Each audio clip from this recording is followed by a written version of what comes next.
Kamusta? Ito po si Divine Tarot 888 para sa iyong March Kapalaran General Love Reading. Tingnan natin ang energies connected sa iyo ngayon. Kamusta kayo guys? So, ready na akong mga cards.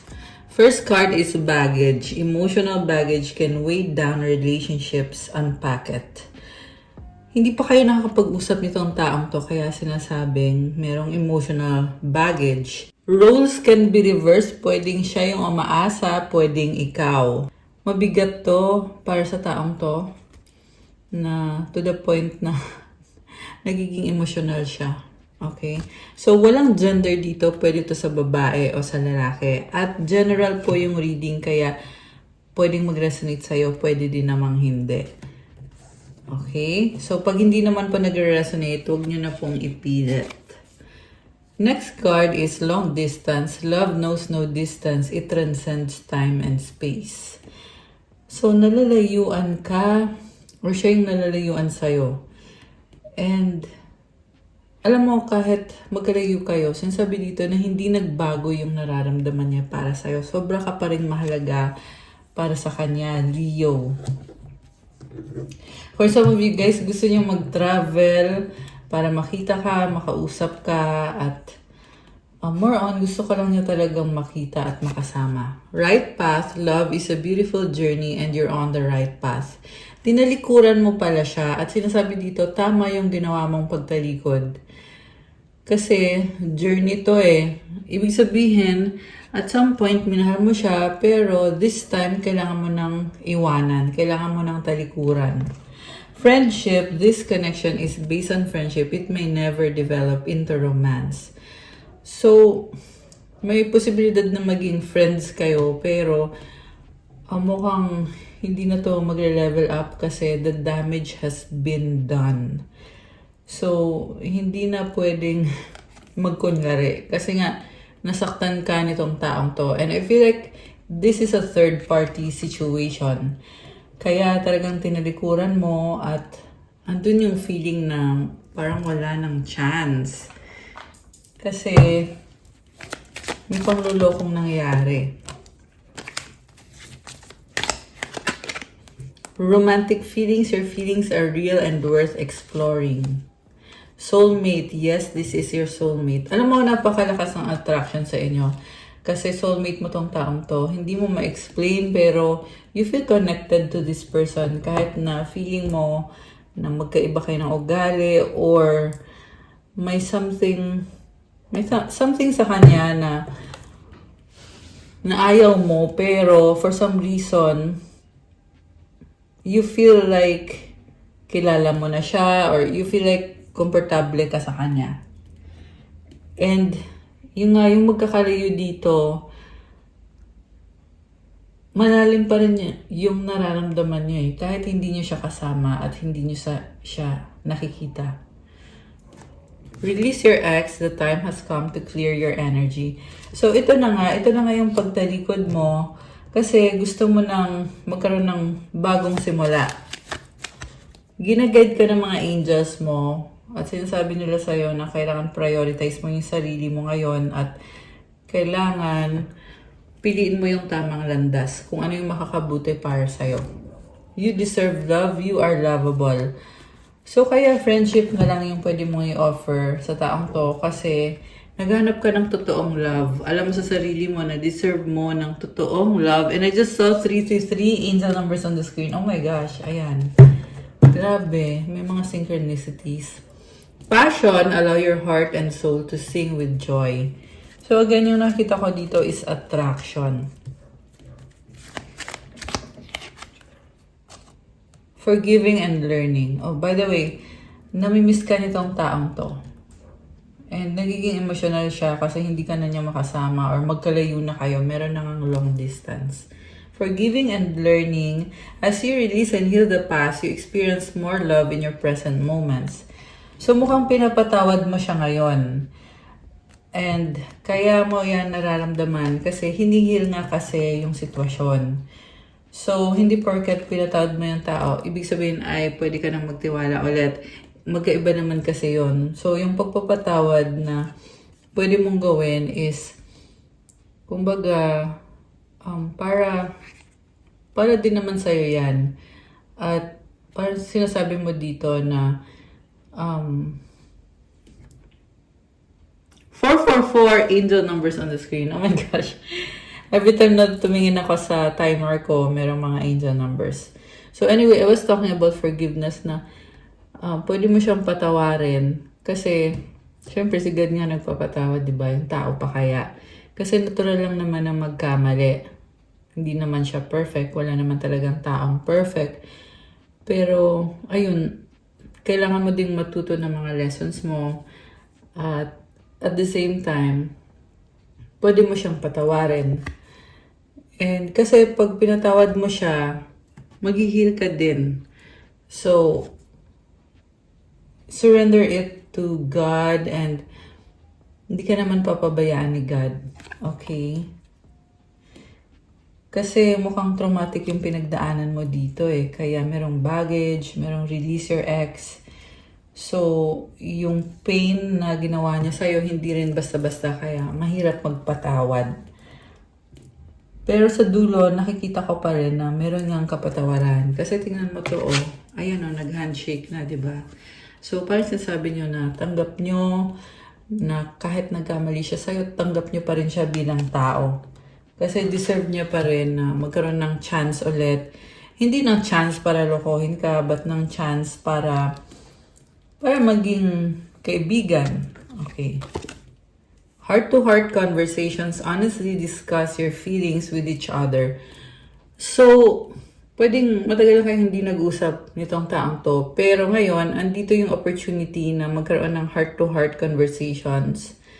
And napaka-healthy nito guys kasi tinutulungan ka to move forward, to heal, para gumaan yung pakiramdam mo, para mabawasan yung stress or maalis yung stress.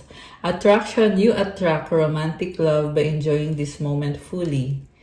Trust, this situation is calling for you to have faith. Okay, so merong, again, pag-uusap yung nakikita ko dito.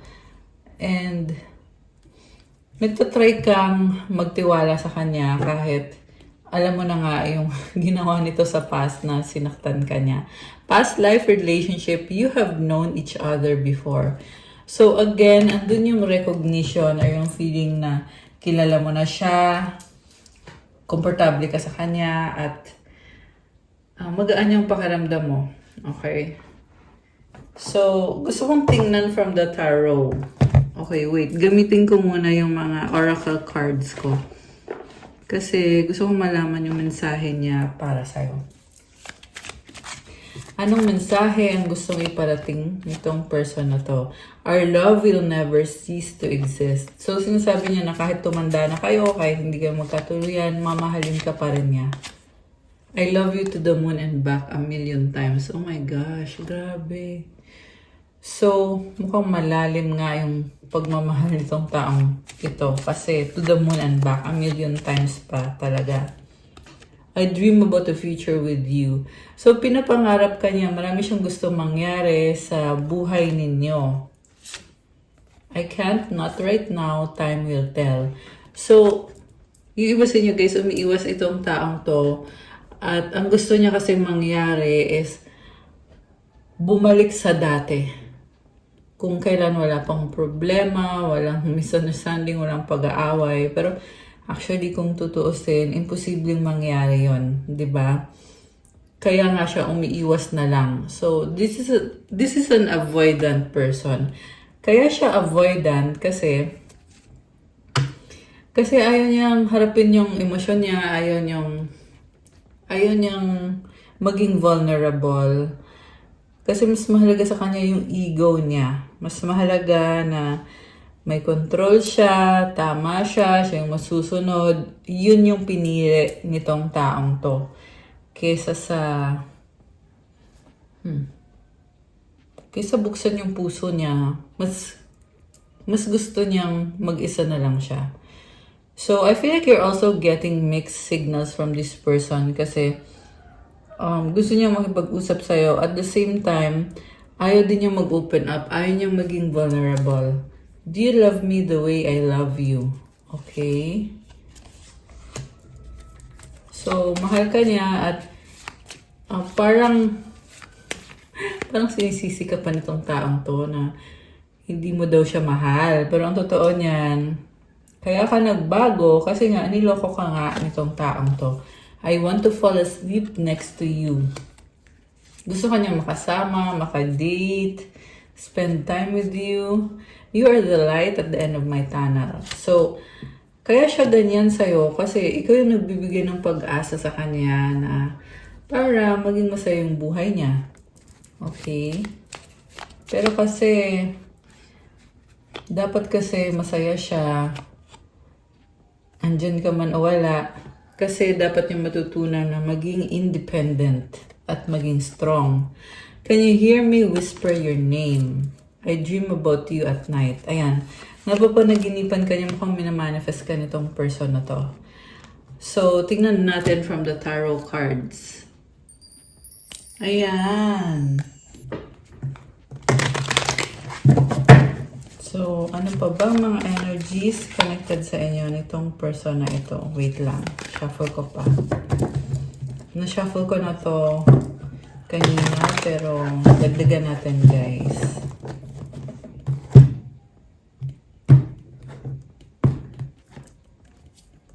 Okay. Queen of Pentacles. King of Cups. The Strength card and 3 of Pentacles. 8 of Pentacles. 9 of Wands. Page of Cups. So, alam mo yung person mo, nakakita siya ng opportunity na mag-reach out sa'yo kasi kailangan ka niya.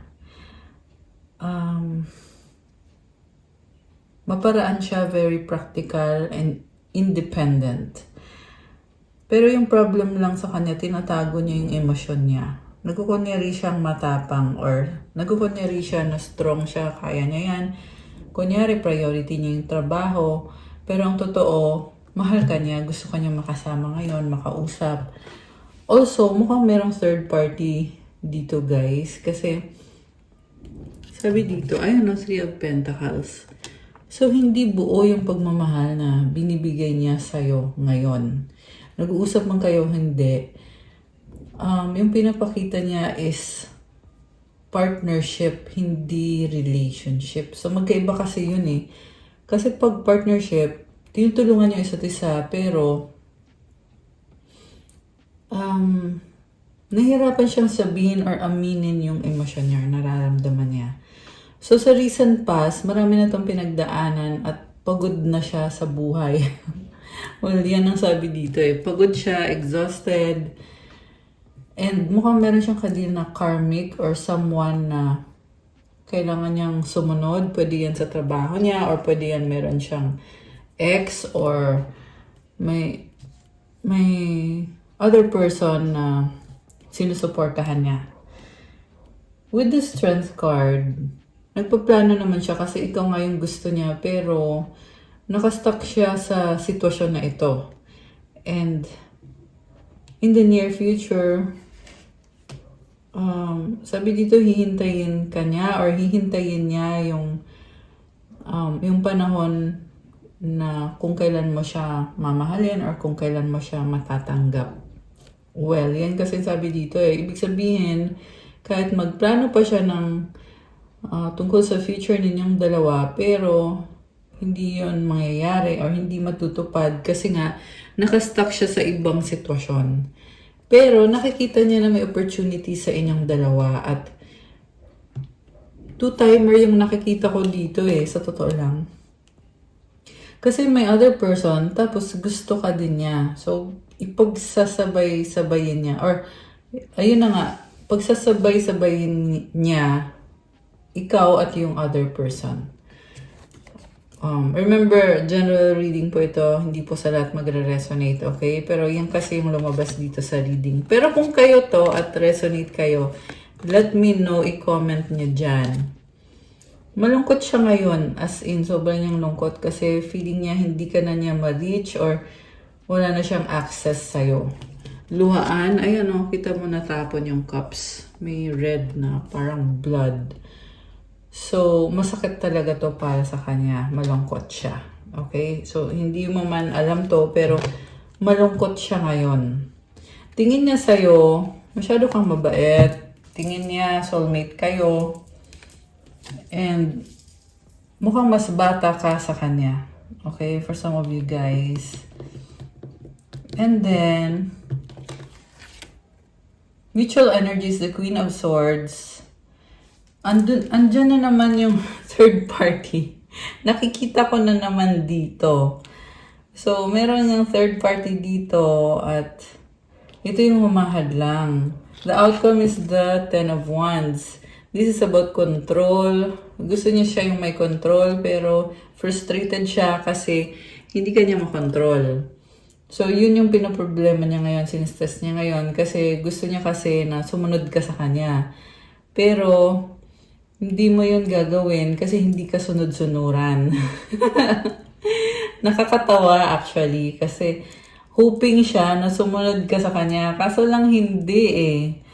So, kaya nakakatawa din tong taong to na nasagap natin. Comment kayo dyan guys kung reading nyo ba to or person nyo ba tong nasagap natin ngayon. Nine of Cups. So, hoping siya, umaasa at ini-enjoy lang niya yung life niya ngayon.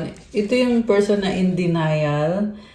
In denial in a sense na, kasi malungkot nga siya eh. Kasi hindi kayo okay. Pero, kunyari, ini-enjoy niya yung life niya. Kasi, hindi niya maamin sa sarili niya na, ayun nga, malungkot nga siya. The High Priestess. And the Eight of Swords sa bottom of the deck. Alam mo, meron ako nakikitang person na nilalagyan ng gayuma yung pagkain. So, again, hindi to sa lahat magre-resonate, pero meron dito na ganun yung ginagawa ng third party. Ginagayuma niya through pagkain itong person na to. So, Seven of Wands and the Six of Wands. So, nakikisama lang siya eh. Kasi kailangan niya makisama doon sa person or sa third party. Okay. So, Eight of Wands and the Ace of Swords and the Six of Pentacles. So, gustuhin man niyang bumawi sa'yo, pero mukhang financially hindi pa siya okay. Yung iba sa inyo guys, inutangan kayo na tong person na to at gusto niyang bayaran yung pagkakautang niya, pero yeah, I feel like nagsastruggle siya sa finances niya. Okay. Maraming nangyayari sa past, pero ngayon gusto niya magkaroon ng bagong simula. May nakita din kong travel for some of you guys. Malungkot. And the Temperance, the Hangman and the Temperance. And the Empress. Oh. Okay. So, gusto niyo mag-try ulit. Oh, okay. Ang nakita ko dito, energy kasi ng feminine to eh. So, mukhang ang nangyayari sa'yo is, ito na nga, hindi nga nag-workout itong connection na to. Kaya medyo na-depress ka. Pero, ngayon, nabawi mo na yung lakas mo with this Empress energy and the Temperance. Yung feeling mo kasi dito, hindi ka pa totally okay. Pero at the same time, alam mo sa sarili mo na wala ka nang dapat problemahin. At kiniklaim mo na ito na nga, you are someone na napaka-abundant ng energy mo. And you attract love, you attract money. So, Ten of Cups is here. This is your happiness. Parang, ang saya lang ng buhay mo na very independent ka. Page of Swords. So, may mga bagay na nakakalito para sa'yo, pero umiiwas ka na eh. Parang nakikita ko dito, posible magkaroon kayo ng pag-uusap, pero hindi mo na gusto itong taong to. Or, kaibigan na lang yung tingin mo sa kanya kasi yung ino-offer niya sa'yo, ayaw mo nang tanggapin. Kita mo may nag-offer ng cup pero nakatingin lang siya, hindi niya tinatanggap. Death. So, ito na nga, this is about ending. Talagang nagbago ka, and yung pagbabago nito is it's bringing a transformation into your life. Seven of Swords, ibig sabihin naging wise ka na. Judgment is here. So, alam mo kasi sa sarili mo kung ano yung dapat mong gawin para matulungan mo yung sarili mo, para ma-protect mo yung sarili mo, para hindi ka na pwedeng saktan ng kahit na sino. The Fool and the Four of Swords. Umiiwas ka din eh. Ayan, umiiwas ka, wala kang pakialam kung anong sasabihin ng ibang tao, kung anong sasabihin niya. Ang mahalaga sa'yo ngayon is yung happiness mo. Oh! Sorry, nagulat ako. Tinakpan ko kasi, bawal kasi sa YouTube yung ganitong klase ng picture eh. Pero, ang picture na to is the Lovers. Ito ngayon yung na-attract mo, merong soulmate or twin flame connection. So, for many of you guys, this is a new person. Ayan, Leo. Okay, anong final outcome for you? So, choose wisely. Huwag ka nang bumalik sa taong hindi naman maganda yung naidulot sa buhay mo. Kasi meron ka pang twin flame or soulmate na magkakaroon ng connection sa inyong dalawa. So, Nine of Swords and the Chariot. Alam mo, sinasabi dito, huwag mo stressin yung sarili mo. Dapat maging optimistic ka. Move forward. Six of Swords, be more positive. Kasi talagang simula ngayon, positive na lahat ng naa-attract mo, Leo. And I love it. And congrats sa'yo. Okay? Sobrang gusto ko tong ending ng reading mo. So, kukuha ko ng mensahe galing sa mga angels mo. Kung anong gustong iparating ng mga angels mo at advice para sa'yo. So, nga pala, like po ng video natin. And let me know kung bago ba kayo sa channel na to or kung matagal na, kung kilala nyo na ba ako. Para ma-acknowledge nyo na kailangan nyo ng gabay at masagap natin yung kwento ng buhay mo sa mga susunod na readings na gagawin natin. Okay. So, shine your light, Archangel Uriel. Thank you, Uriel, for helping me to share my light with the world. So, Leo, you are very optimistic and ang liwanag ng aura mo. Tingnan mo, merong sun dito. So, i-share mo yan sa ibang tao para lalo kang mabless pag nag-share ka ng positivity at ng happiness at ng blessings mo. Synchronicity, thank you angels. I trust your well-timed guidance and signs. So, nakakita ka ngayon ng mga symbol, mga sign. Yung iba nakakita ng feathers or coins. At guidance yan para sa'yo. At sinasabi lang na lahat ng mga dasal mo, lahat ng iniisip mo, nakikita at naririnig ng mga angels at tumutulong sila para sa kung ano yung makakabuti para sa'yo. So, comment thank you angels for guiding me. Ayan guys. And the advice is challenges. Unbearable situations throw you directly into God's arms if you are open. Please take over divine and guide the right actions. Please take this burden and show me your will. Alam mo, Leo, sinasabi dito ang daming challenges, pero kaya nangyayari lahat ng mga challenges na yan kasi pinapabalik ka kay God. Kailangan daw buksan mo yung isip mo at yung puso mo. At ipagdasal mo na mag-take over si God at gabayan ka sa kung anong dapat mong gawin. Right actions. At isurrender mo yung burden na yan kasi ipapakita ni God kung anong will niya para sa'yo. So, hindi mo kailangan pasalin yung burden na yan. Manghingi ka ng tulong kay God, ibigay mo na yan kay God, at i-claim mo na-achieve mo na nga kung ano yung pinaka-goal mo. So, temporary lang mga challenges na yan. Ang mahalaga ay buo ang tiwala mo kay God at ang paniniwala mo. At syempre, gawin mo din yung best mo sa bawat sitwasyon para lalo kang matulungan at mabless. Ayan. I love it. I love the messages and the advices. So that's all for your March Kapalaran, Leo. Please like, comment, subscribe, hit the notification bell. Gusto kong mag-thank you sa mga subscribers. Thank you so much. Sobrang love ko po kayo. Yeah, please do follow also my other social media accounts at kung kailangan nyo ng crystals, natutulong sa'yo para gumanda yung aura mo at yung energy mo, visit my Instagram. Gamit ko po din yung dati kong pangalan sa YouTube, which is Pinay Angel Tarot. Also, kung kailangan nyo ng gabay at kung nag-resonate itong reading na to at gusto nyo ng one-on-one session, pwede kayong magpabook ng private reading. Ang gagawin nyo is i-click nyo dyan sa description box at makikita nyo dyan yung Viber ko tsaka sa yung WhatsApp ko.